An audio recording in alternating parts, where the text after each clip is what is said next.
Public Leadership and the International Society of Political Psychology. I'm Stanley Renshon, and it's my honor to welcome you and our distinguished speaker, David Gergen. He has been a... David, I'm sorry.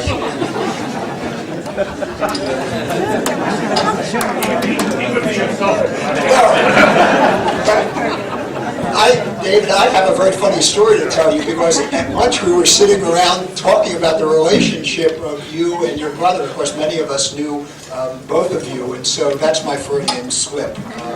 My apologies. Well, David is and has been a commentator, editor, teacher, public servant, best-selling author, and advisor to presidents for 30 years. He's been an active participant in American national life. He served as Director of Communications for Ronald Reagan and held positions in the administrations of President Nixon and Ford.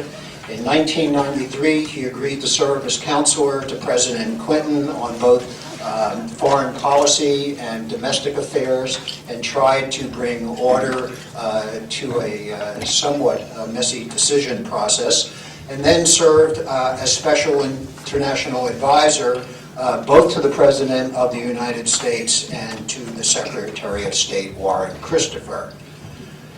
David is an honors graduate of Yale University and the Harvard Law School. He's a member of the D.C. Bar, and in addition, he served for 3.5 years in the United States Navy. During the period from 1984 to 1993, Mr. Gergen worked primarily as a journalist, and for some 2.5 years, he was the editor of U.S. News, where he still has a column that appears regularly. He worked with the owner and editor-in-chief, Mortimer Zuckerman, and a staff to help guide the magazine to record gains in both circulation and advertising. At the same time, during that period, he also teamed up with Mark Shields for political commentary every Friday night for 5 years on the McNeil-Lehrer News Hour, one of the best news programs in the country then and still.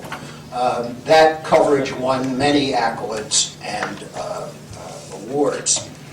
Currently, David serves as editor-at-large at U.S. News and World Report, and is also professor, of course, of public service at the John F. Kennedy School of Government, and directs its Center for Public Leadership, where I had the pleasure and the honor of being a fellow this past fall.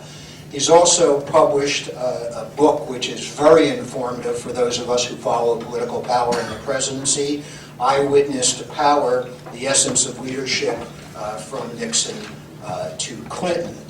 In addition to all his other activities, he serves on a number of nonprofit boards, was elected to serve as on the Yale Corporation, and chairman as well of the National Selection Committee for the Ford Foundation's program on innovation in government. He's a regular appearer, if that's such a word, on Nightline, Hardball, CNN, and Fox News. And if I may be permitted a personal note, whenever you're on television, I know that I'm going to get very solid analysis based on very good inside information, and certainly worth hearing. And so it really terrifically is a pleasure for us and for me to introduce you, David. Thank you for coming. Thank you very much.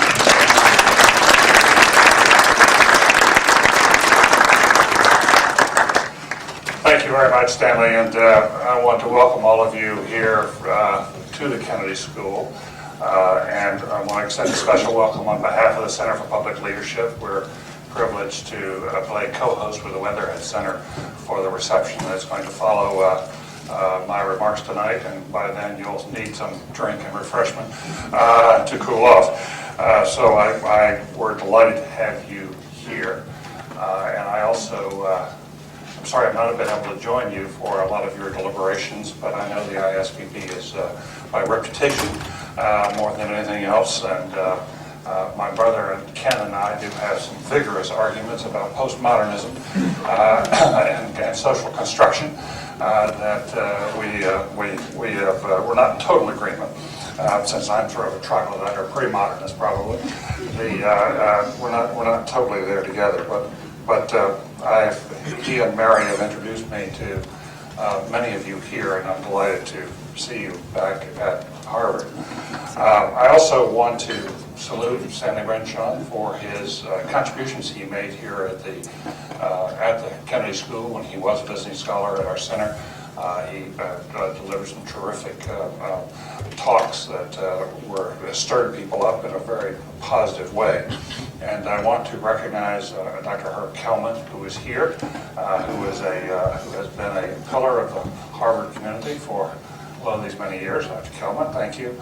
And recognize as well Barbara Kellerman from our center. Barbara has served for the last 3 years as the executive director, helping to get this center off to, and all the success that we've had is, or most of it is due to Barbara.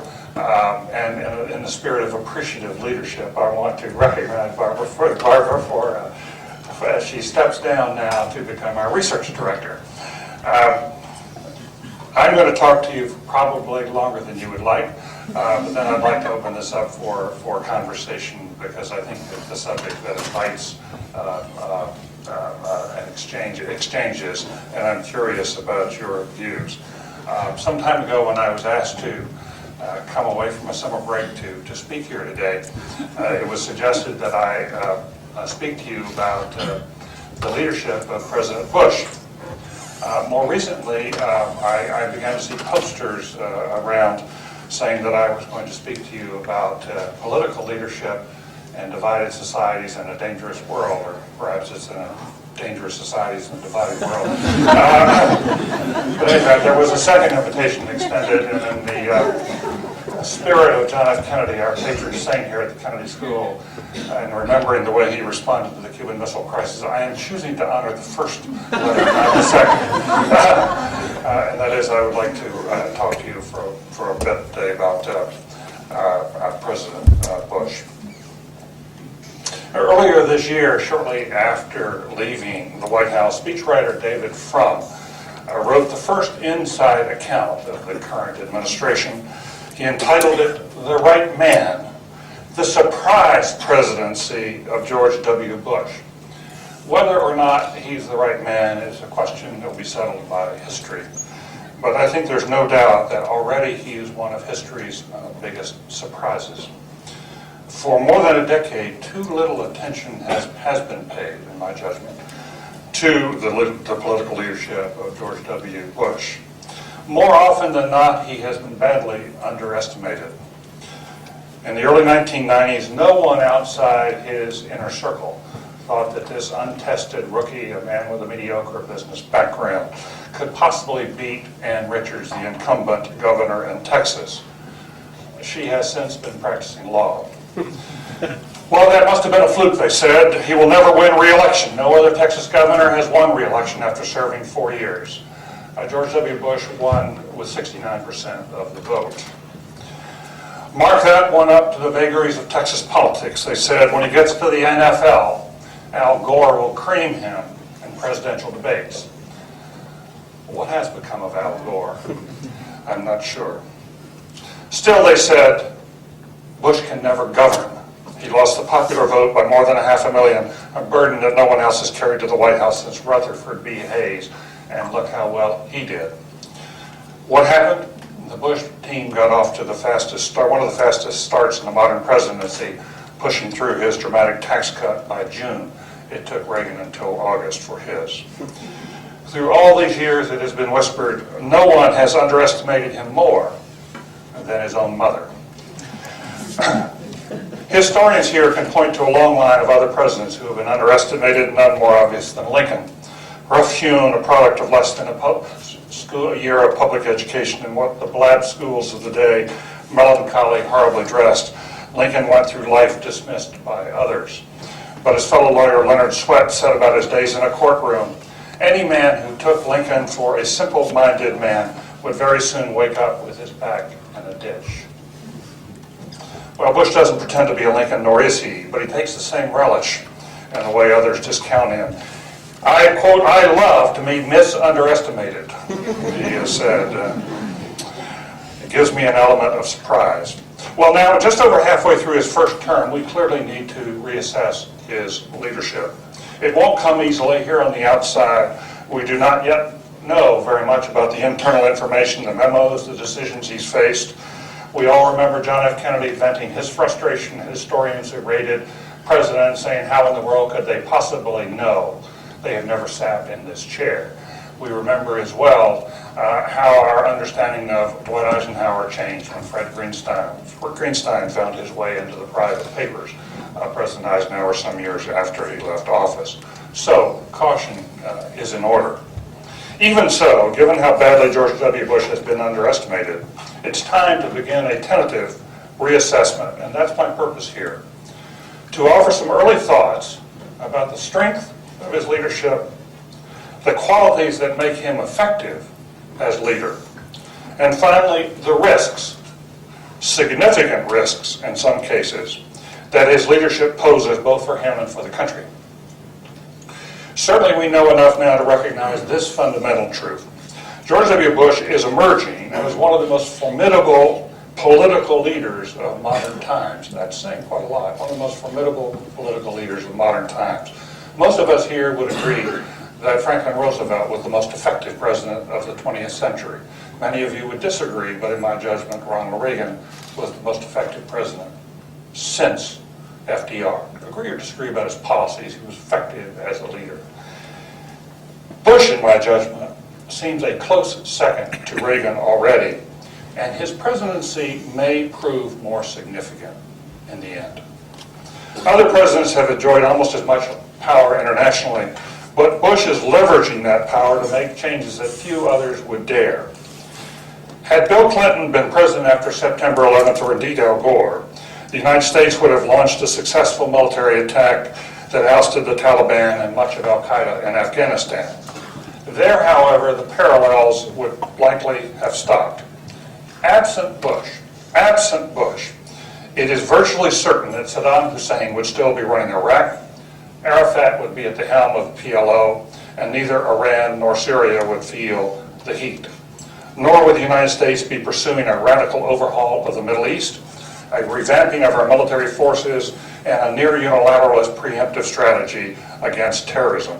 Bush is personally responsible for each of these changes. Some of you may feel they are wrong-headed. I have misgivings of my own.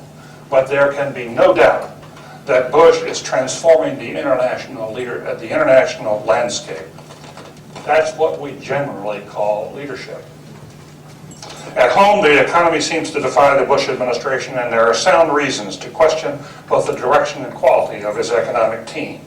But on the domestic front as a whole, Bush has again emerged as a strong chief executive, achieving objectives few thought possible. He's passed tax cuts each of these 3 years.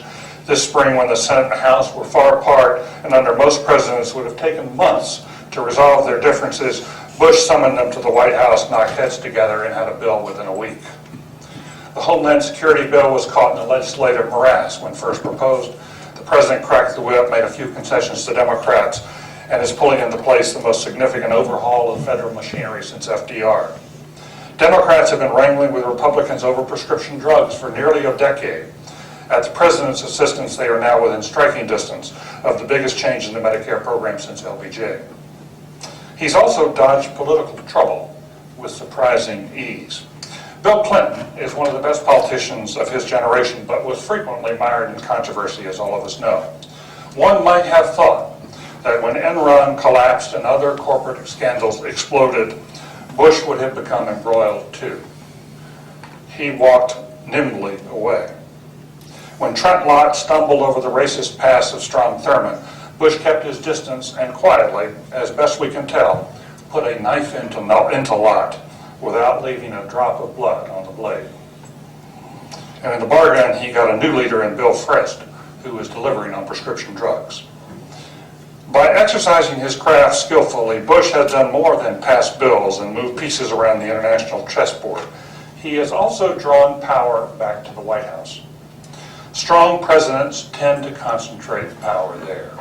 Teddy Roosevelt, FDR, and LBJ come to mind. But after they leave, other institutions fill the vacuum. Power has been oozing out of the White House and toward Congress since Vietnam and Watergate. While Congress has not always been up to the challenge, witness how a weakened Bill Clinton outmaneuvered Newt Gingrich. It has been gaining strength as an institution until Bush. Now the whole world wakes up each day little caring about Congress, but wondering what the President of the United States will do or say next. That's something we generally call leadership, too. Looking ahead, there is a distinct possibility that the Bush presidency could grow in historical importance. New elections are only 16 months away, and he's the odds-on favorite to win again. Only two other Republican presidents have managed to serve out 2 full terms in all of the past century, Dwight Eisenhower and Ronald Reagan. And both are now rising in the estimates of historians. For Bush even to join their ranks would be a feat unimaginable in November 2000. Of course, there's a possibility that a Democratic candidate will arise like a phoenix from the primaries, as Clinton did against Bush Sr. But the chances aren't high. George W. Bush happens to be a more adept politician than his father, and the son also has Karl Rove at his side, the best political strategist Republicans have had in years, probably alone worth 2 to 3 points in the national election. Probably alone worth 2 to 3 points in the national election. It's worth remembering that Rove's mentor was Lee Atwater, who guided George Bush Sr. to election victory in 1988. But then Atwater, before the re-election, Atwater died, before the re-election campaign started. Rove is very much alive and well, active, I can tell you. Sources close to Bill Clinton tell me he himself harbors doubts whether he could have won in 1992 if Bush Jr. had been the incumbent. Increasingly, however, the real question is not whether Bush will win re-election next year, but whether he will win by a landslide. Bush and company have been quietly laying the groundwork for a landslide since the last election, and they may just pull it off. The Republicans' conservative base is rock solid. Some 90% of Republicans have consistently supported him. There will be no Pat Buchanan challenge in New Hampshire, as there was against his father. With their base secure, Rove and company have also made inroads into the blue states, and now Democratic strongholds like Pennsylvania, New York, New Jersey, Connecticut, they're all in play. If elections were held today, not a single Democratic candidate can count upon beating George W. Bush in his or her own state. Not a single Democratic candidate can count on beating Bush in his or her own state. Of course, the gap is likely to close. Democrats usually come home as elections approach.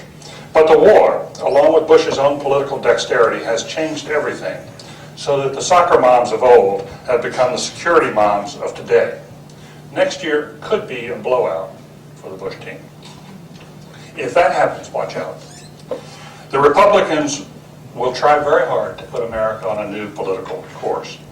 If Bush were to win, say, 57 to 60% of the popular vote, he would not only have a mandate for a second term, but Republicans would pick up more seats in the House, and more to the point, they could pick up as many as a half dozen seats in the Senate. Read your New York Times this morning about the South. And with that, if they win the White House with anything approaching 60%, you get much above 55%. 55% is considered a landslide. You get getting close to 60%, but you're getting up to historic levels. And they pull in the House with a somewhat larger majority, and they pull in a Senate with 56, 57, 58 Republicans. They will have achieved the Republican dream that Barry Goldwater set out to achieve in the wilderness some 35 years ago. This is what the long trek has been all about, to have dominance of that kind which they've never had, because with that dominance they can carry out the conservative agenda. This goes to the heart of what the conservatives have been trying to build for a long time. This is not a right-wing conspiracy. This is a political movement that has been working very openly, very steadfastly to gain the kind of power that they think could be within their grasp here next year. and it would make a major difference in the governance of this country. Just for starters, they would have a much stronger hand in selecting judges from the Federalist Society. How much difference will that make? Well, consider. If there had been a second Scalia sitting on the court this past term instead of Sandra Day O'Connor, affirmative action would have been struck down at the University of Michigan across the country. That was a 5-4 decision. She was the swing. And put a second Scalia in there, which is what you can get with 57, 58 in the Senate, and it changes a lot. It matters who governs. Gaining the chance of a lifetime, conservatives would also want to overhaul entitlement programs like Social Security, Medicare. They would want to reform healthcare and education, and they would want to put in place an income tax system, taxes that are both flat and low. Flat and low. Nor would the revolution stop there. Karl Rove has never made any secret of his hope that George W. Bush can break open the long deadlock in American politics so that Republicans can enjoy a clear majority for years to come. Say that again. Never made any secret of the idea that George W. Bush can break open the long deadlock in American politics so that Republicans can enjoy a big majority for years to come. Is he smoking something? Not really. It's worth pondering the Texas story. In the late 1970s, when Rove first worked for George W. Bush, the congressional candidate, Democrats held every statewide office in Texas and both houses of the legislature. In the House, by a margin of 9-1, they held every statewide office and both chambers of the legislature in a House by 9-1. The conservative tide, to be sure, was starting to run, but Bush, Rove, and company turned it into a typhoon. According to one biography, quote, Rove remade Texas by methodically and ruthlessly eliminating the Democratic Party from the top down. He targeted Democrats who could be defeated, recruited others to join Republican ranks, and helped Republicans govern. Today, in Texas, Republicans control every statewide office, along with both houses in the legislature. That's what they have done in Texas. That's what they seek to do in the country. Could they do it on a national scale? It's a long shot, but they're clearly trying, and never again should they be underestimated. Now, what makes Bush such a formidable president? One could argue that it's the war and the war alone. His own speechwriter, David Frum, writes that after his fast start, he was stumbling, and as of September 10th, 2001, quote, George Bush was not on his way to a very successful presidency. The attacks immediately boosted his popularity, of course. But if his rise were only a rally round effect, it would have fizzled out long ago. His approval ratings would not have stayed above 60% for most of the 22 months that have followed. More was at work. Simply put, Americans since September 11th have thought they see in him, they have recognized in him a strength of leadership they did not know was there. In a column this spring, David Gergen of the Washington Post described the results of a recent poll that asked those who approved of Bush's performance, then at 68%, why they approved. Okay, I understand you're for him, but why? Here are the reasons.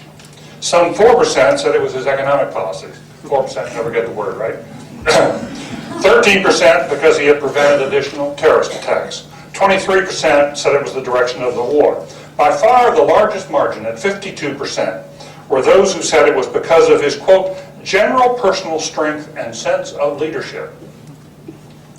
Broder concluded, quote, there is little the Democrats can do to shatter the reputation for strong leadership that Bush has built, and not much their presidential candidates can do to win equal reputations for themselves. Democrats may challenge Bush on the issues, but it will be tough to topple him from his leadership pinnacle. That from the Dean of American Political Press Corps. There are, I would suggest, two central elements to his leadership, and both defy the conventional wisdom of the day in leadership studies. One relates to style. First and foremost, Bush comes through to the general public as a top-down, decisive, no-nonsense, macho leader who sets a course and never wavers. He is crisp and can be confrontational, expecting others to follow or get out of the way. He's a big picture fellow who likes to focus on only 2 or 3 goals at a time and pursue them relentlessly, avoiding other issues as distractions. To lead in his book is to decide. He actively listens and asks questions before he decides, but once the decision is made, he doesn't brook internal dissent. He happily delegates details to others, monitors them closely, and if they swerve off course, snaps them back into line. Once a decision is made, he tries his hand at public persuasion. But if people don't swing behind him, he goes ahead anyway, trusting they'll catch up later. Far more important to him than the art of persuasion, or so it appears, is discipline of message.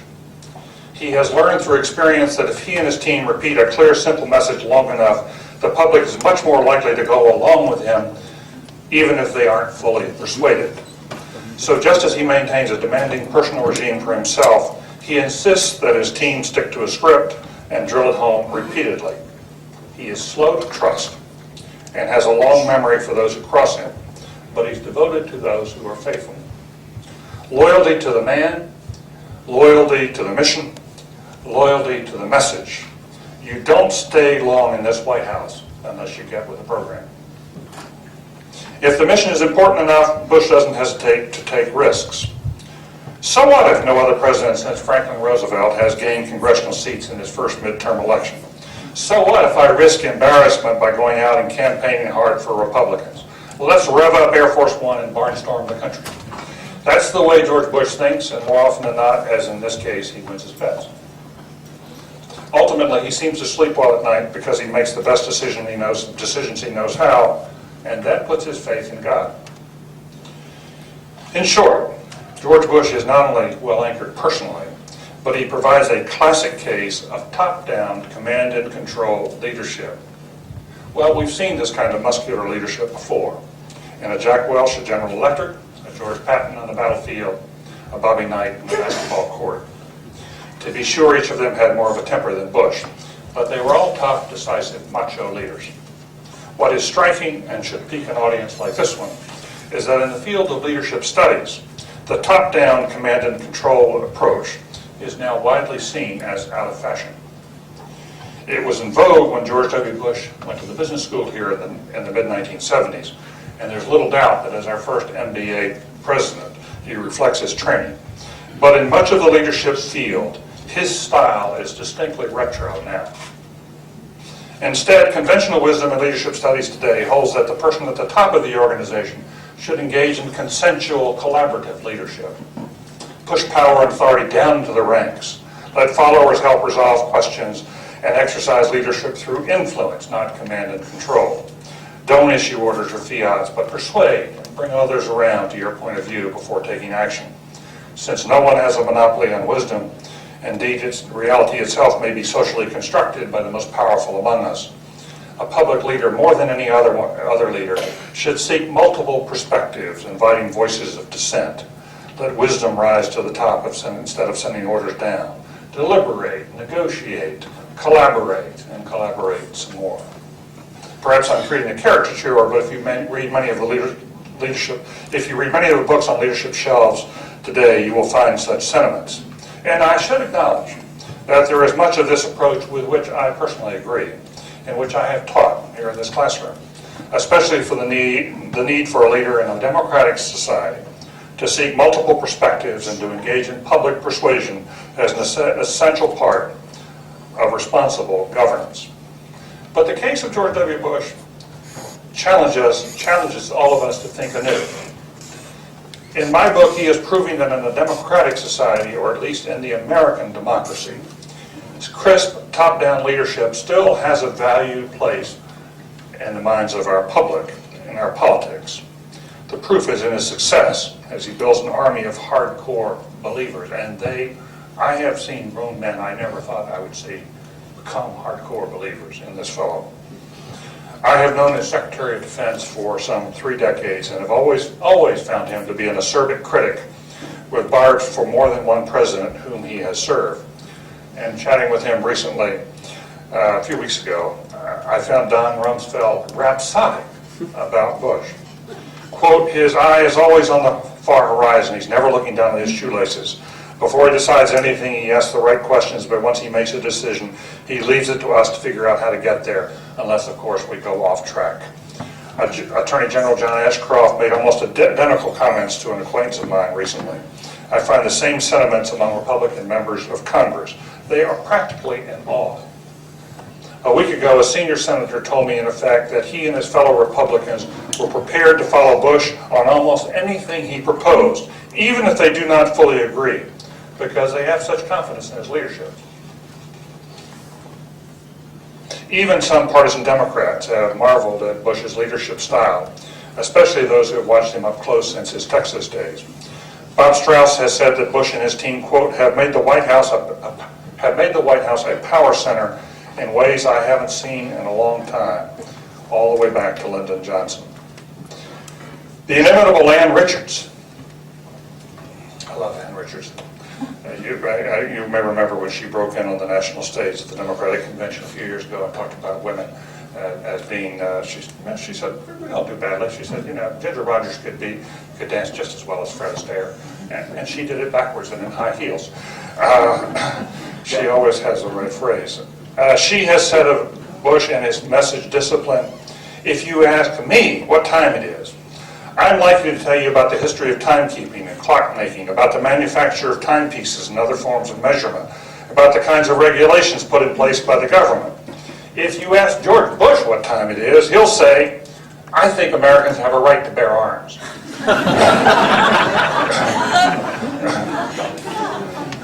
One does not want to go to excess about Bush as a leader. It's important to recognize the backlash that is building up against him, against his style, and against his policies.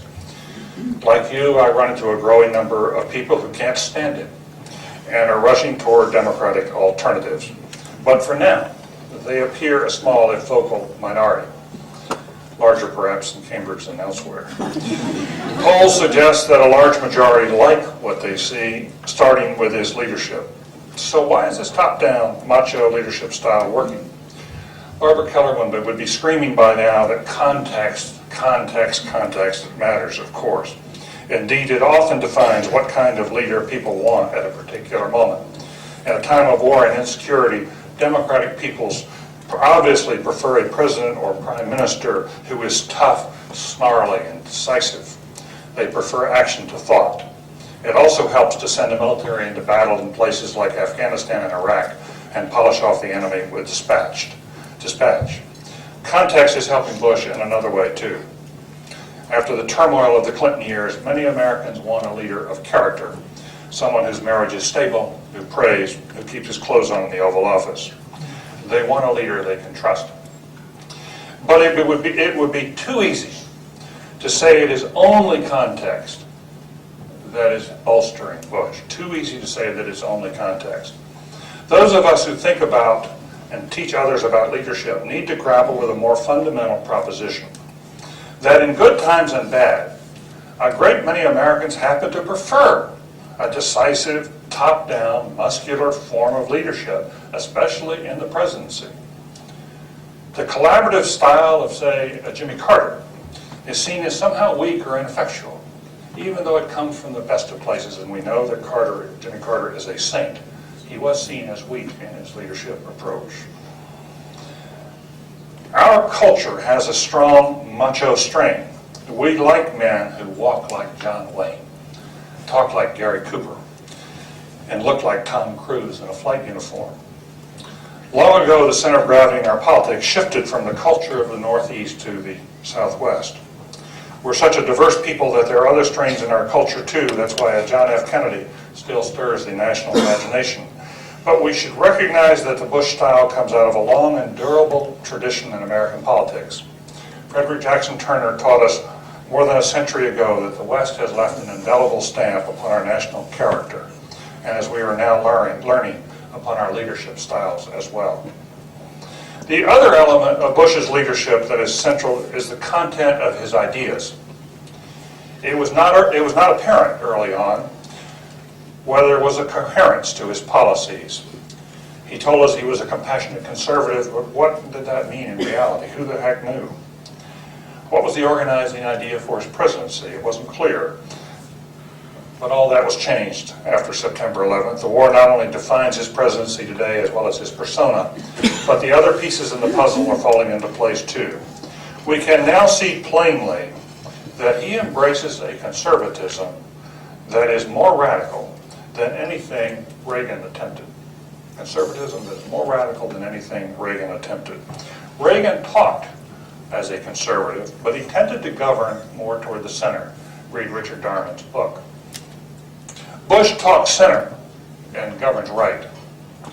He wants to remake America so that it is more like the Republic of the Founders. And he wants to remake the world so that it is more like America. Liberty to him is our foremost value. And in terms of Isaiah Berlin, it is a negative liberty. Freedom from government, freedom from oppressive rule, freedom to keep what we make, freedom to speak and pray as we like. Because of his ideas and the moral fervor he brings to them, Bush has united conservatives in a way his father never did. Not even Reagan commanded so much intensity among conservatives. Economic conservatives, social conservatives, the neocons of foreign policy, all of them see Bush as a staunch ally. That's why the base of the Republican Party will follow him through a fire. Yes, he's courting a backlash that could one day form a new majority, but for now, the conservative ideas are a bulwark of his public leadership. In leadership studies, we rarely pay as much attention as we should to the power of ideas. We talk about the importance of vision and animating values, of course, but we do not really give much weight to them.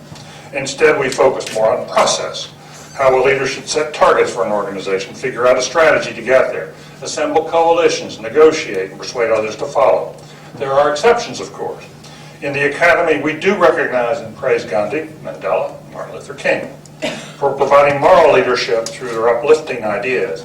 We think of them in James McGregor Burns' terms as transformational leaders because they call forth our highest aspirations. But we seem reluctant to recognize that ideas from the right can also move a democratic people. Reagan, for example, is seen widely in the common parlance here as a great communicator because he was so mellifluous and talented as an actor turned politician. The Academy seems reluctant to concede what Reagan himself believed, that if he were a great communicator, it was because he had great things to communicate. I sense we are also reluctant to say that Bush is succeeding as a leader in part because of the ideas he is espousing. It seems safer to conclude he's simply basking in the glow of war. But I suspect his conservative ideas are far more central to his leadership than we imagine. Yet for all his strengths, Bush's leadership, and I'm starting to wind down soon, Bush's leadership also runs significant risks, both for himself and for the country. Some of his family's oldest political friends harbor private worries. And in my judgment, 3 risks stand out above all others. First, there is an obvious danger that he is making decisions based on too narrow and limited a flow of information, and may thus go terribly wrong. In the past, he was known for a lack of personal curiosity. He rarely traveled overseas and seemed uninterested in history. Fortunately, he's a quick study, and as we have seen, he now asks many hard questions before making a decision. But he's heavily dependent on the quality of the information that comes to him that makes its way up through the chain. And typically, a president does not receive a wide diversity of views when most of his advisors share his ideological outlook. Nor will he be exposed to nuances when the word goes out to keep memos to 2 pages or less, as happened early in this presidency. You shut down the information flow. You talk to people who think only like you do, and you restrict your information to memos of 2 pages or less. Groupthink too often takes over. To his credit, Bush has appointed outstanding people to most of the key jobs around him, especially in national security. But there is little evidence that robust, intellectually challenging debates take place on, say, why more than 2 million jobs have disappeared in this country. The culture of a White House that is so buttoned up helps greatly in achieving message discipline, but it can be at the expense of open dialogue with people on the outside. More than one White House staff I have known has been saved from mistakes because they had free exchanges with reporters as policies were being shaped. Not this White House. Every White House staff tends to fence off a president from hearing unpleasant or inconvenient information, but this administration seems particularly closed. only a handful of people around the president are privy to his inner thoughts. Staff members 2 or 3 levels down often are outside the loop, or at least seem that way. And there is less reaching out than one has typically seen in the past. The president himself must wonder about the quality of information that has come up to him. On at least 3 occasions, there have been major breakdowns on the intelligence front. On at least 3 occasions, major breakdowns in intelligence. In protecting the country against the attacks of September 11th, and estimating the number and amount of weapons of mass destruction in Saddam's hands, and in predicting that American troops would be welcomed as liberators in Iraq. Why more heads haven't rolled is one of the mysteries of the administration. My own experience is that presidents tend to make wiser decisions when there is a little less efficiency and a lot more openness. For all of his flaws, Bill Clinton fashioned highly sophisticated, subtle policies, but because he practiced what I call 360-degree leadership. He insisted upon knowing the views of everyone all around the periphery of a problem so that he could weigh and balance, so that he could understand the perspectives of those usually left out of the debate, such as blacks, Hispanics, and women. It was a sloppy process. The pizza at midnight was gasoline. The phone calls at 2 a.m. were off the wall. But from the melee generally emerged policies that had been thoroughly considered from every angle and worked well over time. I would never suggest that George Bush that he adopt the decision-making style of Bill Clinton. He would be horrified at the thought. But Bush and the country would be better served if he opened up his White House and opened up the information flow to the Oval Office. A second risk is that the crisp, damn the torpedoes way that Bush leads, combined with his ideology, propel him to make policies that may seem fine in the short term, but court disaster in the long run. His fiscal policies come instantly to mind. It was understandable that in the first year of his presidency, when he inherited a large surplus, he would seek to cut taxes so the Democrats wouldn't spend the money. But his insistence upon huge tax cuts year after year, joined with demands for huge increases in spending. If you've looked at the spending table, federal spending has gone from about 4% a year increases to about 8%. You combine those with tax cuts that go down every year, and the country is on an unsustainable path, especially when one looks ahead at the retirement needs of baby boomers. Powerful conservatives in Washington, such as Grover Norquist, promise that the president will continue to cut taxes every year he is in office, straight through a second term. Conservative economists of an earlier day, Republican conservative economists of an earlier day, men like Paul McCracken and Arthur Burns, and then I learned my economics from to a considerable degree, would be appalled. There are other areas where short-termism is equally dangerous. The administration's squelching of EPA concerns over global warming, for example, but the general point is clear. A third and final risk of the president's leadership goes to the content of his ideas. He speaks from a noble American tradition when he continually invokes the value of liberty. The founders fought and forged a constitution based on that fundamental value, and for much of our early history, liberty was our animating, almost our sole public value. But in the Civil War, Abraham Lincoln helped us to understand that equality is also at our core. His Gettysburg Address, as Gary Wells has helped us understand, basically rewrote our understanding of our history and put equality and liberty on the same plane.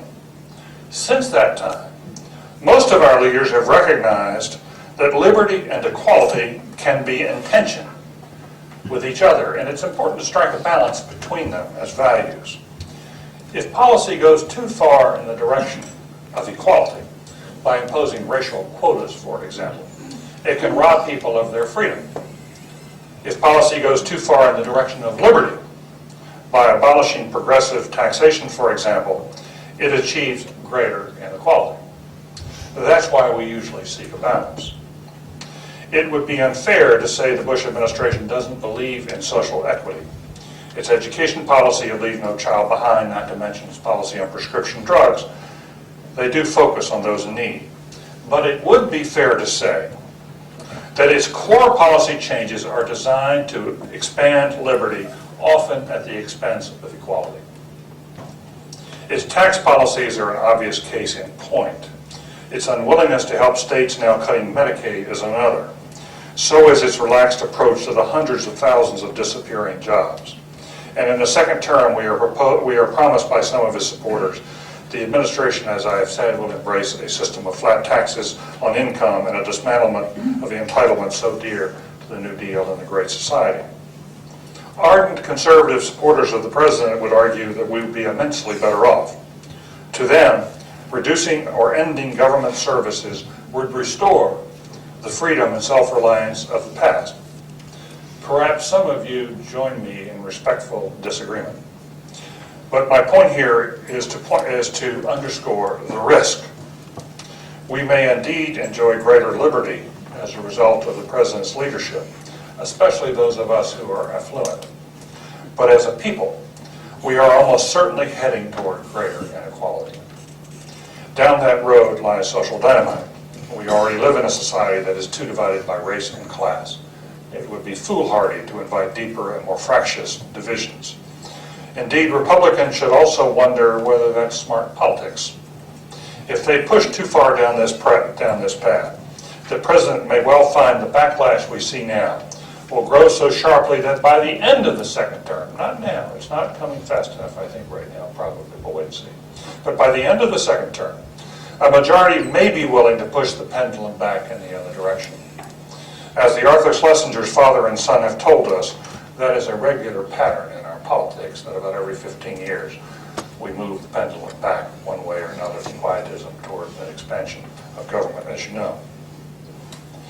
In short, and in conclusion, I believe we do see today a surprise presidency in Washington. David Frum was right to give it that title. No one expected that George W. Bush would leap over as many obstacles as he did to reach the Oval Office. No one expected that after losing the popular vote, Bush would emerge as one of the most formidable leaders of modern times, gathering power to the White House and exercising it with relentless determination. Few would have expected that a large majority of Americans nearly 2 years after the war on terrorism began would continue to salute Bush's top-down, no-nonsense style of leadership, nor the conservative crusade he has launched. And perhaps too few of us today, including those around him in Washington and the White House, recognize the risks that his leadership is running for him and for the country. Thank you.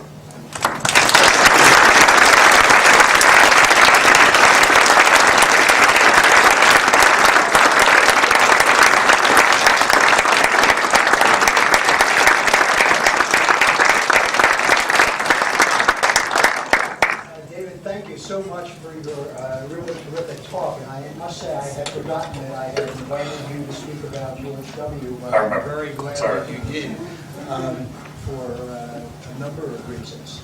David has said he would love to have some time to talk with you. I've been informed that because this is a technologically advanced room, that you can do one of two things. Speak up and loudly to the front, or press a button that is under...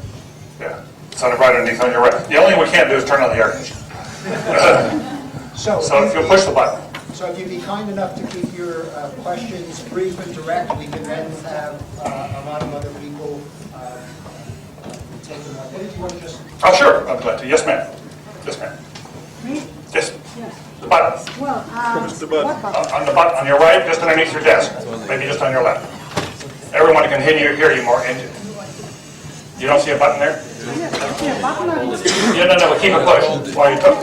Yeah, if you don't mind. You pushed us too far. That's good. Okay. I was ready to leave the room about 20, quarter of an hour You were ready to leave after quarter. by listening to you. Okay. So afterwards I thought, this can't be possible. I'll stay till the end. Thank you. So, we are not interested what makes a person a good leader. What we are interested in is what makes the world a better world. Right? No, not necessarily. Well, this is right, and I would say that there are some things that you have forgotten in the first part of your speech. Thank God there was the second part, or the one quarter. You said, well, rather, I'll say that whatever you said at the beginning reminded me very much of Hitler. Hitler was a very good leader.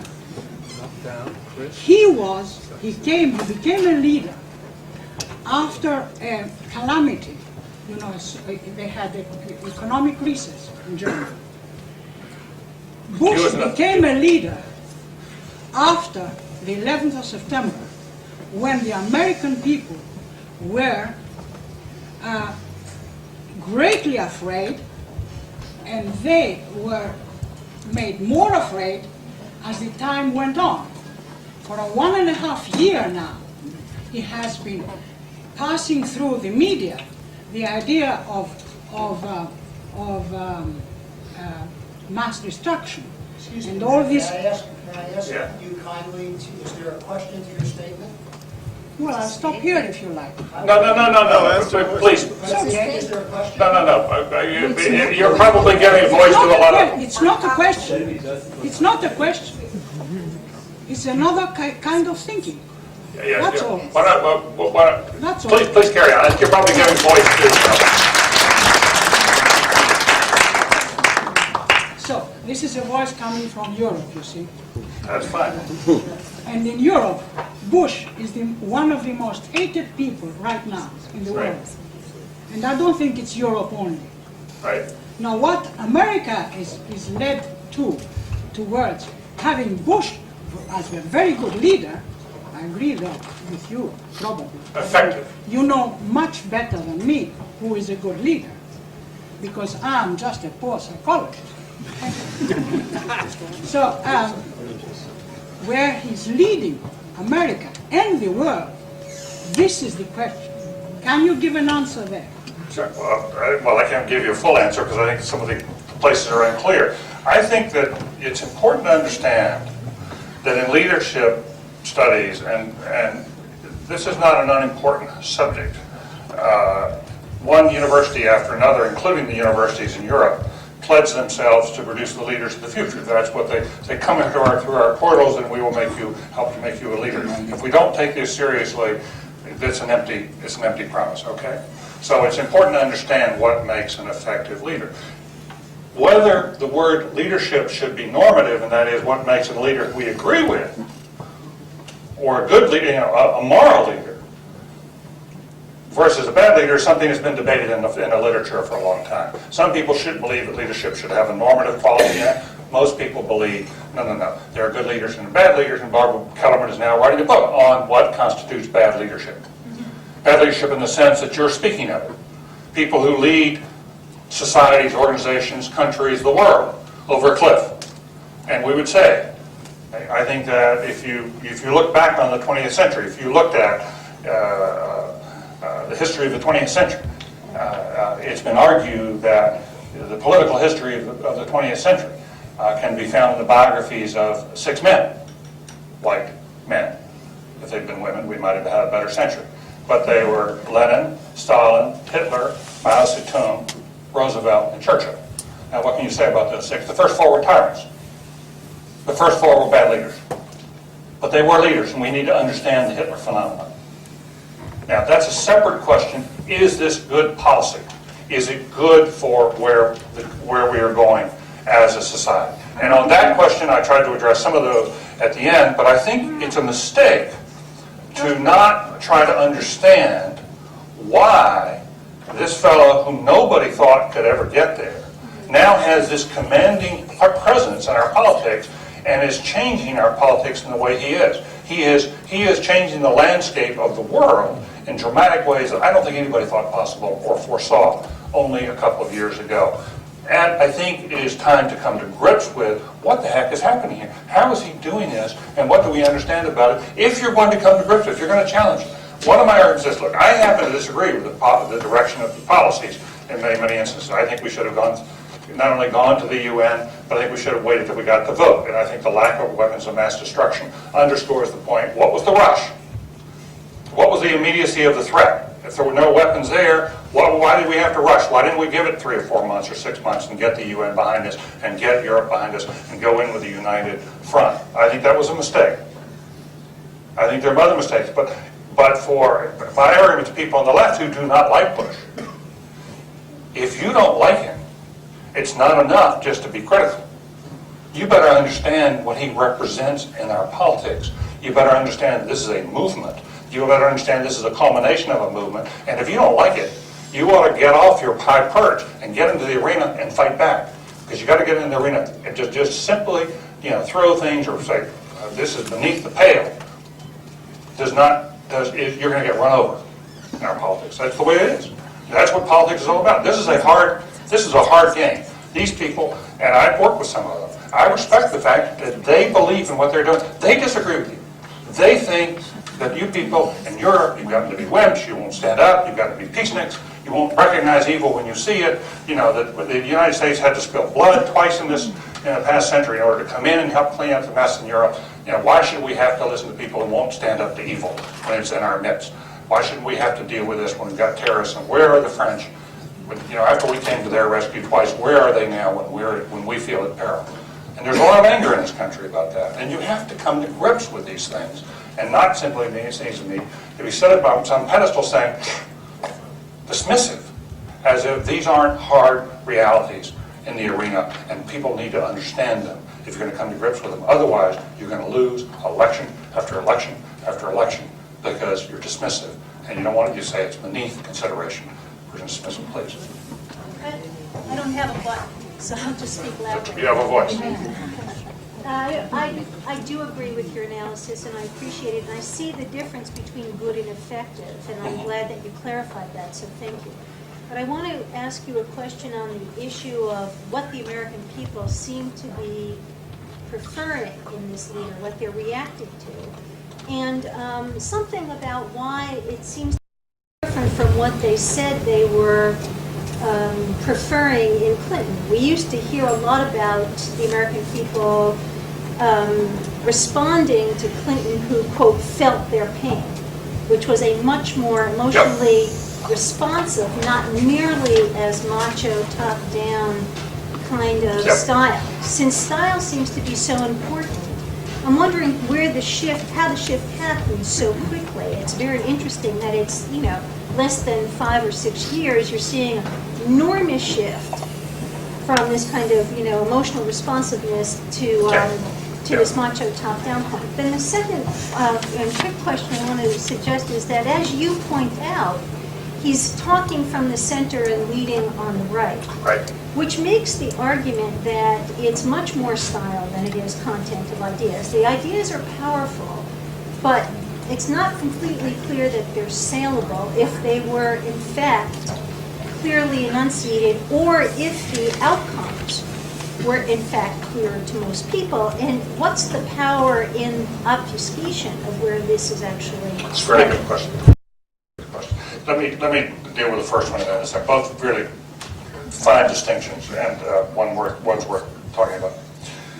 I think there are two things going on in the way people are responding to this top-down, this macho kind of style. One has to do very much with context and context of war. Bill Clinton could not have been elected, in my judgment, in the middle of the Cold War. He was the first kind of president that could be elected when the Cold War was over, because we did not feel threatened from the outside. When I remember there was a survey when he ran against Bob Dole, when he ran for re-election against Bob Dole, and they asked people, open-ended, what kind of dog does Bob Dole remind you of, and what kind of dog does Bill Clinton remind you of? And Dole was the German Shepherd, and with Clinton it was the Cocker Spaniel. Right? Okay. Cocker Spaniels don't win in the Cold War. But they win at times when you feel a little safer, and I think that there is this natural surge. And that's why the soccer moms are suddenly willing, who were Clinton people, are now willing to vote Bush. One of the big things that's changed his numbers is the soccer moms becoming these security moms, and they're really concerned. Women tend to be more against war, we know that, than men, but when it comes to protecting the hearth and the security of their home, they're fierce about that, and they like this kind of macho thing. So I think that's one element. The context is important. But there is another element that the culture, we do have a culture in which there are broad swatches of the public who live in these red states, and indeed some people who live in rural areas in the blue states, who prefer this more traditional, what they see as more masculine kind of world, and they seem to, you know, there is something in the body politic of this country, and I think in many other countries, how, you know, that, I mean, Barbara might explain this, how in Germany, you know, and the most cultured civilization of the country of its time, why people would want order under a Hitler. There was something about that that appealed to people. And there is something about that Bush style which I think does have a natural, deep affinity within the American tradition. And I think we just need to recognize that it's there. It accounts for some of the reasons why I think a lot of people who are looking for a different kind of politics run up against a lot of frustrations. It accounts for the whole notion that Woodrow Wilson, you know, when Franklin Roosevelt was just a young man and went to work in Washington, and Wilson told him, you know, liberal politics in the country only come along about every generation or two. Most of the time, this is a pretty status quo conservative country. This country is a lot more conservative at its base than I think that those of us who live and work and breathe in places like Cambridge or Ann Arbor or other places like Chapel Hill or wherever it may be think. It's a pretty conservative country, and that's why I think it also goes to the content of his ideas. My sense of what he's very cleverly done, what he's very cleverly doing, is they have figured out if you govern right, you keep your base entirely intact. And if you talk center, you win over those who are not with your base. Your base isn't big enough to govern. Nobody knows quite how. The conservative base in the country is a little bigger than the liberal base. The conservative base is generally 30-35%, and the liberal base is maybe 20-25%. And you start with your base, but then you've got to bring people over. And I think that, you know, the cynics among us will say, well, now he's got his base, he's going to Africa, to prescription drugs, he's going to do a little this and a little that, and people are going to forget some of the, but underneath here, I think there is a conservatism that is very, very tough, and is, as I suggested, I think more radical than anything Reagan. I mean, that's not the argument anymore. Increasingly, the argument is get rid of them. Please. Just a quick follow-up. One of the things that I think fits context, however, is there's no competing narrative. I totally agree with that. And I think that's an interesting gap in our body politic. There is no, unlike other countries, there is no party platform that's presenting an alternative view of what the future might look like. I agree. And the values that are under attack by this particular view of the world are completely undefended through any narrative. I couldn't agree more, because the 60s and 70s were more of a dismantling operation. It was more a critique. The narrative that came up in the 60s and 70s about, you know, race, class, gender were all more critiques than they were positive narratives of what kind of society you're trying to build. Bill Clinton is trying to, he's coming closer than anybody else I know to developing an alternative narrative. He's actually, in the last few weeks, hearing him speak several times, I've been quite interested in the fact that intellectually he's moving in that direction. He's trying to develop that narrative, but there is not much out there. You don't need a single voice. You need a chorus of people who are working and trying to do it. And that's my argument why I think probably the backlash now is not strong enough. But over 6 years, enough people would say, wait a minute, this is not the country we want to live in, or this is not the direction we want to go in, and then they'll really get together and put aside some of their differences. Right now, the left is so fractured, and it's not willing to cooperate across lines, so that the labor does not get the support from the environmentalists that you need, and environmentalists want to keep jobs, and labor, and environmentalists want to keep the trees, and labor wants to keep the jobs, and they can't sort of get themselves together. A lot of that has to be changed if you're going to have a narrative that's going to be effective. Over here, yes. I'd like to hear your response to the following characterization of the role of the media in contributing to the effective leadership of Reagan and Bush. During the Reagan administration, the press found itself on bended knee, to borrow from Mark Hertzgaard's title, such that they were unable or unwilling to clean up after the single largest litter bug of public opinion in the 20th century. Single largest litter bug in public opinion. What? Help me understand what you're saying. For example, on the eve of the Nicaraguan elections, there was a story released about the shipment of MiGs to Managua, which was utterly false, and it was known that it was false at the time, and it was used to manipulate public opinion. Similarly, during the first 2 days after the fall of Baghdad, there was wide coverage of the toppling of statues of Saddam Hussein in the center of Baghdad. Uncommented upon in the corporate U.S. press was the fact that when the camera pulled out, the area in front of the hotel in which all of the media was staying, and the statue was in front of this hotel, the square surrounding it was surrounded by American tanks. There was not a huge crowd. There was only a small number, maybe 70 people around the statue, but yet the media focused tightly on that, and it looked as if it was seen similar to the fall of the Berlin Wall. And when you look at the close-ups of who it was that was tearing down those statues, they happened to be people that were airlifted in by the United States Air Force 2 days before. They were Chalabi supporters, and you can compare the pictures of the people getting off that plane and the people getting off, pulling down the statue, and they are the same people. This is widely reported in Europe, and not a word in the corporate media. It seems to me that the role of the media in both the Reagan administration and the Bush administration, in contrast to the Clinton administration, is that Reagan and Bush encountered zero effective criticism from the corporate media.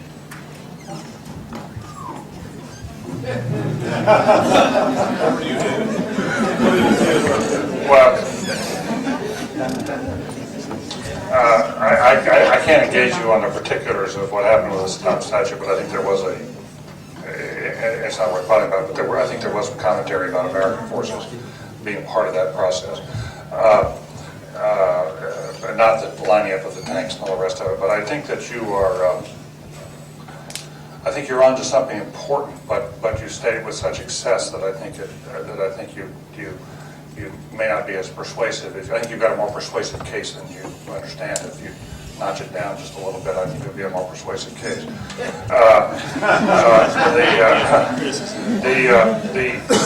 Here's what my sense is that there's the Reagan phenomenon and the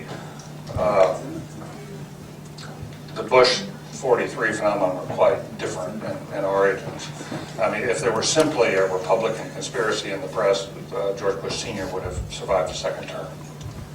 And that did not happen. I think that, I do think, to bring it, without going way back into the history, and there's a long history of this, I do think that you're on something very, very important, that in the midst of this war, there has been a terrific temptation for the media to go along with the administration and not to question, and that there has been this whiff of, if you criticize, it's anti-patriotic, and that somehow you're bordering on the slightly treasonous to say anything, and that has been reinforced by the conservative cable news shows and the conservative talk radio. And I think that the right has been, although there are people on the left who are, I think, guilty of this too, but I think you see it more obviously on the right. But I don't think all virtue is on the left. Far from it. We've seen a lot of hatchet jobs coming from the left over the years.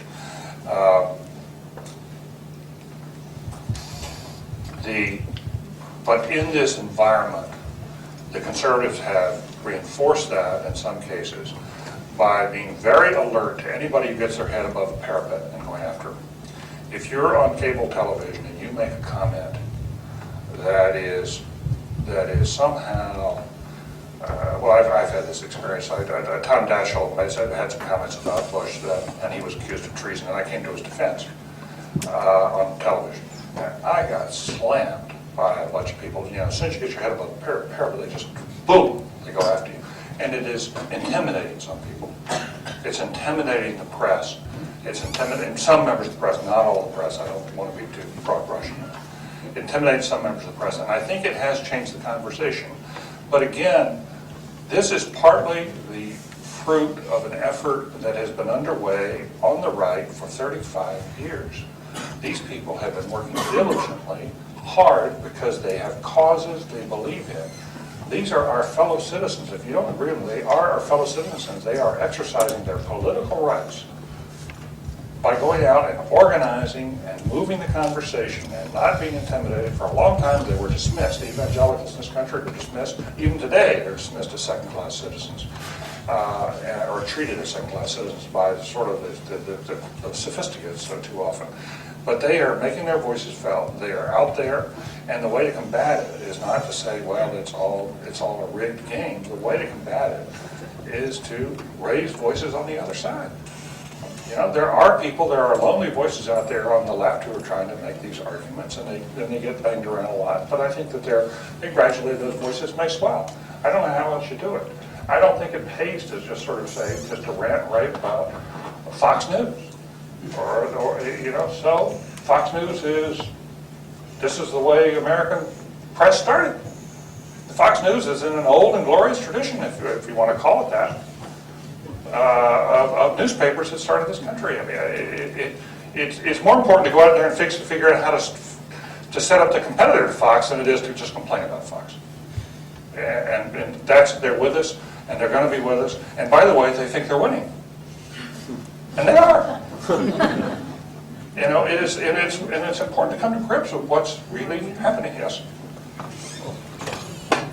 I hope it seems like I can make this work. I'm another European voice, Rasmus Bertelsen, Cambridge, the other Cambridge.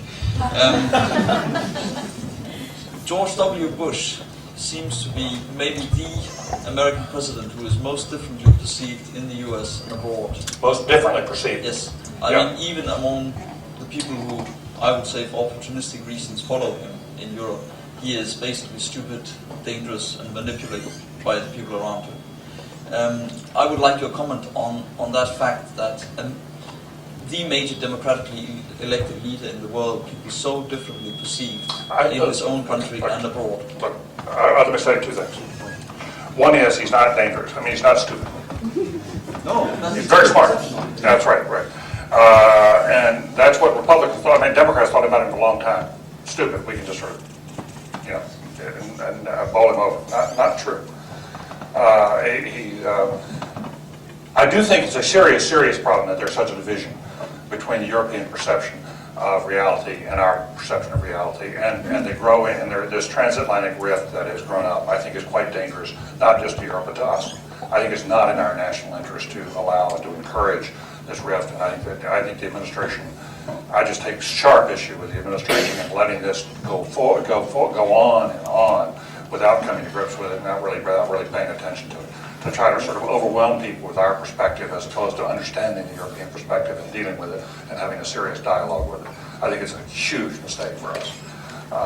We ought to be, there are all sorts of centrifugal forces in the world right now. We as the largest power have traditionally found it in our interest that security lies through a collective effort, not through unilateral kind of policies. And I think this whole notion of walking away from Europe and thinking good riddance is just terribly short-sighted.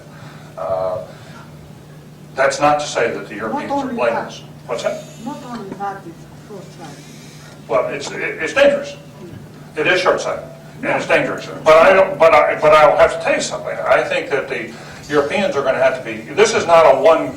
Again, you know, those who criticize us sort of assume, well, we have all the virtue on our side. I beg to differ with that. There are some issues here that if Europeans are going to have to meet us halfway in order to have a productive dialogue.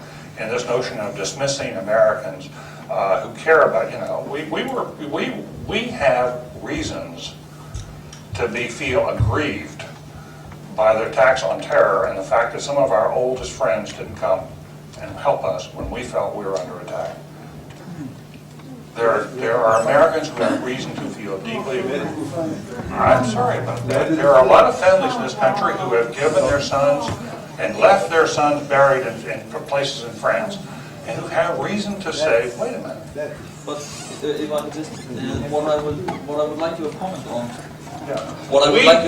comment on, it was not so much the policy differences, it was, I mean, the Anglo-Saxon media, Anglo-American media has such a worldwide domination, which is basically only challenged by, for example, Al Jazeera today, that I would like your comment on the phenomenon that the major democratically elected figure in the world is so differently perceived. Well, but listen, if the Anglo-American media is so powerful and is overrunning everything and is just stamping and manipulating everybody, why is there so much opposition to Bush? Why aren't people just going along with it?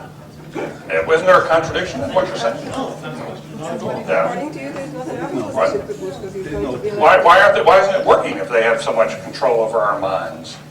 Why isn't there more support for Bush? Why isn't there more support for Blair? There is in Europe, I think, the least, I would think one of the last things you'd be really worried about in Europe is being sort of overwhelmed by American propaganda. I mean, if America may have propaganda, but it ain't working. We've got our problems. Hold on, let me just get some other guests here, please.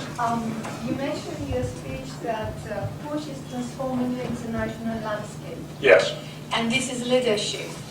To whose interest is he doing this? To whose what? To whose interest is he To the doing American this national. transformation? Yes. To the American national. And what does this entail? And second, when you talked about the top-down style and leadership, it reminds me that it's a very authoritative style, which It has those qualities. Yes, which means that according to leadership studies, that the maturity also of the community, of the group, is very low to really accept such a style. No, I don't think that's necessarily true. I think the tension here is that in leadership studies, we have been arguing for a more collaborative, democratic, let's hear the voices of the people, let's hear the multiple perspectives, let's hear these dialogues. That's what we teach. And we teach this other thing doesn't work. It's not very healthy, right? Hey, we have to come to grips with the fact that a lot of people seem to like it. Now, we can say that's just the war and excuse it's just the war, but I think there's something deeper going on here than just the war. And it's the public psychology. Many of you know a lot more about public psychology than I do. But I don't know how you can, the public, in any democratic society, it may be true that you all feel like we really want to promote the public is God. It turns out that God is not quite all that we thought it was. You got to come to grips with that. I mean, it's like Algeria holds an election, and they get the radicals. And that's why a lot of people are afraid of democracy in the Middle East. You have democratic elections in some parts of the Middle East. You're going to have, the phrase says, you're going to have one election, one man, one vote, one time. That's it. So that I think it behooves us to sort of try to face these what I think are somewhat harsher realities than we think. Please go ahead. You do have a follow-up. I didn't mean to interrupt you. No, I mean, in my understanding, usually a leader, who functions in an international context, would think of the others' needs and cultures and etc. Yeah, but in this case, when you said it's leadership, I was It is. If I think one defines leadership by, this is not to say it's good leadership. It is effective leadership. There is a distinction. Leadership, if someone comes in and says we're going to march in this direction, everybody starts marching in that direction, and you change this and that and the other, you have to say, that person is our leader. You got them to do that. What is leadership all about? It's mobilizing others toward the achievement of shared goals. That's the general definition that most of people support. There are other definitions, there are 200 other things, or more, and nobody fully agrees on what it is. But I do think that Bush is exercising a form of leadership that it's much more formidable than people now recognize, and it's simultaneously a sharp departure from the kind of leadership and the goals that we have seen in the past. You know, most of us here in this room, not a lot of you are too young, but there are a lot of people in this room who grew up in the post-Cold War era when the American leadership was as exercised by Truman and Eisenhower, was a bipartisan tradition, was much more collective in nature. It did try to go through the UN. It was much more respectful of European opinion. It did seek to get results through world bodies. But my argument here is we have to recognize that a new kind of leadership is emerging. It's serious. It's formidable. It is likely, you know, these people, you know, he's likely to win re-election. There are likely to be big changes coming, and you have to start getting your mind around those propositions in order to deal with it. And if you don't like it, then go change it. That's the point. This is sort of a cycle whereby success breeds charisma and charisma leads to Yeah, that's a good point. It's sort of a cycle whereby Yep. success leads to charisma, and Yep. charisma enhances success. I'm wondering to what extent you feel that his original investment of charisma, which he was able to cycle in increasing waves, comes from having been a scion of a political family, and his father having been president. That's a really good question. To me, success breeds confidence, and confidence breeds success more than charisma. I don't see him as charismatic, but I do find among people around him this awe that I have not seen in previous presidents. It's really surprising, you know, because you just don't see this in a place like Cambridge, and you go to Washington, you suddenly see these heavyweights are saying "whoa," and they're acting like "whoa." And I beg your pardon, you know, there's something, a disconnect. And I think it does, and as I was saying about this senior senator, basically when you get into that position with the Senate, they're willing to do things that they wouldn't do otherwise because you're so successful. And does it come from being a political family? Well, you know, he's a lot more like his mother than his father. I mean, he's got his father's looks, but he's got his mother's genes. And his mother's got the steel, and is the tough, no nonsense, get to it person. His father is much more European. He's he's a Connecticut Bush, and the son is a Texas Bush. Yeah. Yeah. We'll just have a few more minutes. We'll stop. Well, 5 more minutes. I thought it was a very illuminating talk, very helpful. I'm struck by, of course, after 9/11, as you point out, a yearning for strength. Right. I'm struck listening to people talk about Bush, academics, the constant references to strength, macho, power, almost a kind of a mixed feeling, but some ecstasy in there. Some ecstasy. Yes. Some jubilation and some awe, as you say, shock and awe in Washington. Ecstasy in the growth, in academic growth.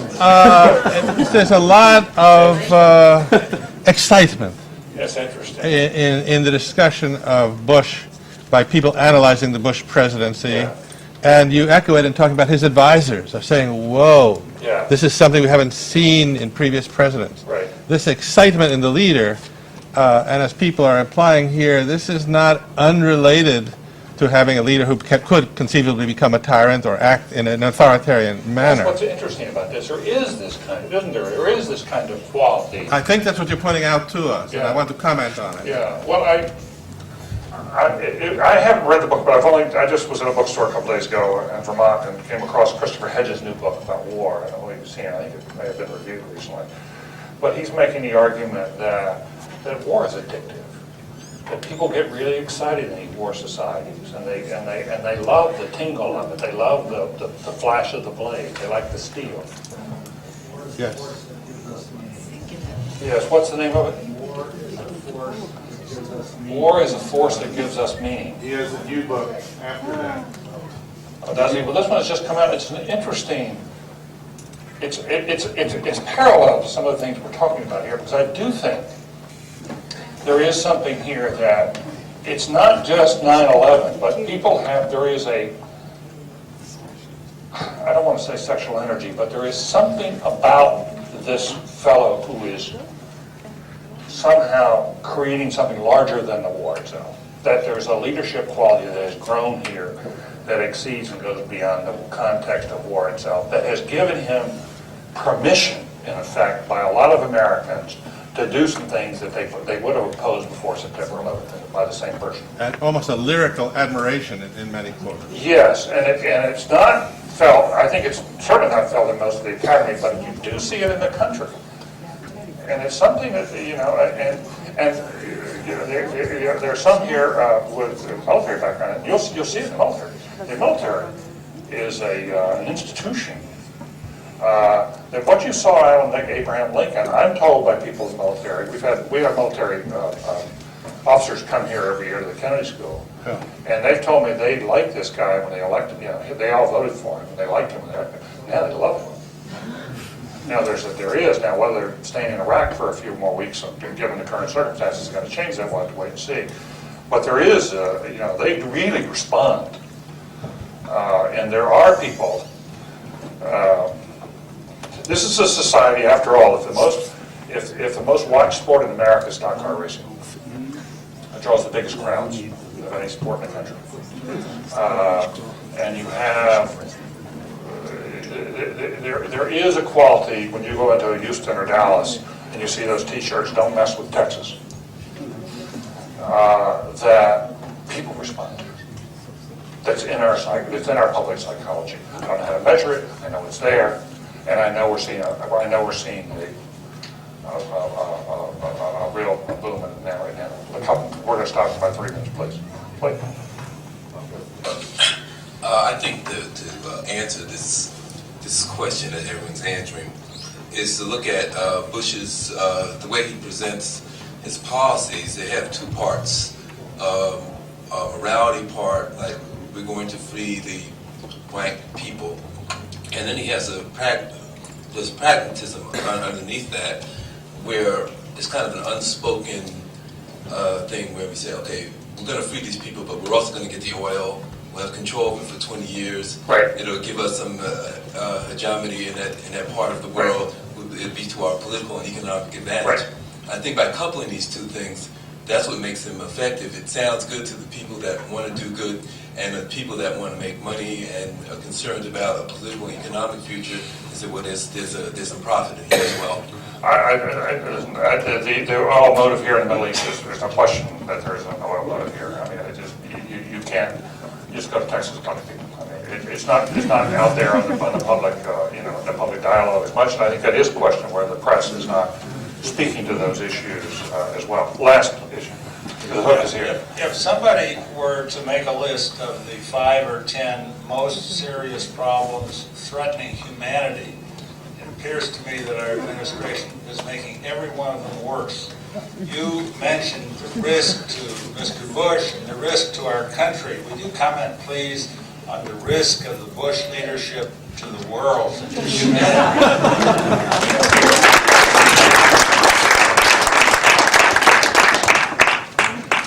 Well, I don't share that perspective.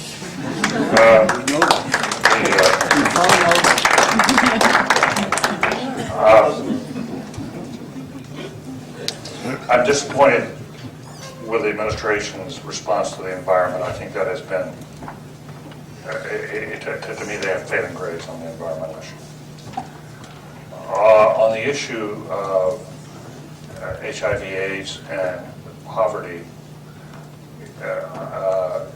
than what is overwhelming some third world countries.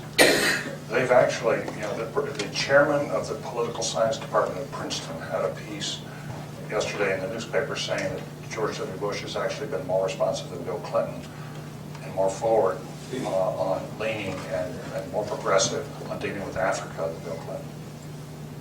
That really took me aback. But I know that argument is out there. And the money he's putting into foreign assistance is much more than anybody would have expected. He's been remarkably good on a lot of issues in Africa. And I think Conde Rice and Coppola have a lot to do with that. I think the United States has been dreadful in the past on those issues. And I still don't think we're doing enough. I think you have to say, look, it's better than where we were. And that's just a great surprise to me, and a pleasant surprise. On the issue of terrorism itself, I personally believe that, well, I felt we were wrong-headed to go into Iraq the way we did. We made a mistake in that, and it was a mistake for which we're going to pay a long-term price because of the evidence and the problems now we're facing in Iraq. We've been far better off to go in with a UN force and with the support of the UN, and now to have blue helmets on the ground in Iraq would be profoundly better in dealing with trying to bring peace to Iraq than what we've got.